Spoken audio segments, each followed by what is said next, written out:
नमस्कार, तुमचं स्वागत आहे कुकिंग विथ वर्षामध्ये. चला तर आज मी बनवणार आहे चिकन चिली. त्यासाठी मी 1/2 किलो बोनलेस चिकन घेतला आहे. त्याला मी हळद, मीठ आणि आलं लसणाची पेस्ट लावून अर्धा तास तरी मॅरिनेट करून ठेवलं होतं. त्यानंतर त्याच्यामध्ये मी 2 मोठे चमचे मैदा ॲड केला आहे, 1 चमचा कॉर्नफ्लॉवर ॲड केला आहे आणि 2 मोठे चमचे लाल तिखट ॲड केलं आहे. तसं 1 अंडा ॲड केला आहे. ते चांगलं मिक्स करून घेतलं आहे. थोडंसं गरम मसाला ॲड केला आहे, अर्धा चमचा एवढा गरम मसाला ॲड केला आहे. नंतर चवीनुसार मीठ ॲड केलं आहे.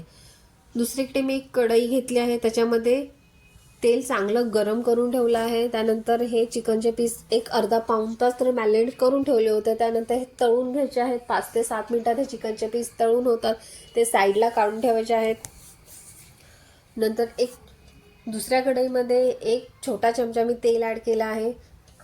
त्याच्यामध्ये बारीक चिरलेलं आलं, बारीक चिरलेलं लसूण ॲड करायचं आहे आणि बारीक चिरलेली मिरचीही ॲड करायची आहे.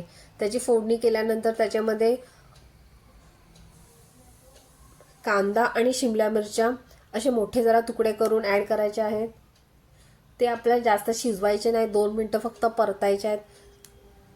त्यानंतर त्याच्यामध्ये 1 मोठा चमचा मी सोया सॉस ॲड केला आहे, 1 मोठा चमचा केचप ॲड केला आहे आणि 1 चमचा शेजवान चटणी ॲड केली आहे. त्यानंतर इथे मी लाल तिखट ॲड केलं आहे, 1 मोठा चमचा लाल तिखट ॲड केला आहे आणि मी कॉर्नफ्लॉवरमध्ये अर्धा चमचा कॉर्नफ्लॉवरमध्ये एक अर्धा पेला पाणी घेतलं होतं आणि पातळची स्लरी केली होती, तीही थोडीशी ॲड केली आहे. त्याने ग्रेव्ही छान होते.